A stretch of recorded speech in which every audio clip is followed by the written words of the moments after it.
Guys, और आप लोग कैसे हो? आई हो अच्छे होंगे, मस्त होंगे, स्वस्थ होंगे, अपने जिंदगी में व्यस्त होंगे।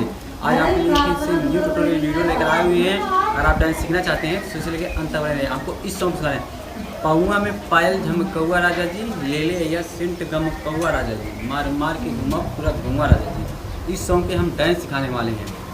लड़कियों के लिए बम्पर ऑफर है, काफ़ी अच्छे से डांस सीखने के लिए आप लोग सीखिए, देखिए कैसे करना है। ठीक है, ठीक है। देखो खड़े हैं हम, पहले ऐसे खड़ा होना है। ठीक है, पौआ में, ठीक है, पौआ में पायल। ठीक है, देखो 1 2, पौआ में पायल झमकौआ राजा जी।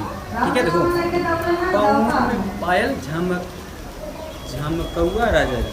ठीक है, 1 2 3 4 हो गया। पौआ में पायल झमकौआ राजा जी। ठीक है, ये हो गया।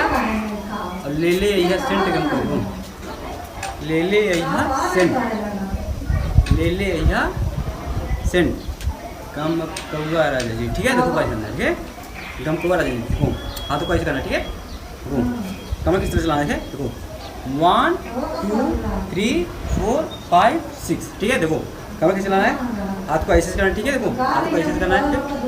1 2 3 4 5 6। आपको चार देखो 1 2 3 4। ठीक है, इस तरह हमने ये देखा आपने। ले ले ये सेंट गम कौआ राजा जी, मार मार के घुमा पूरा गौवा राजा जी। ठीक है, देखो 1 2। ठीक है,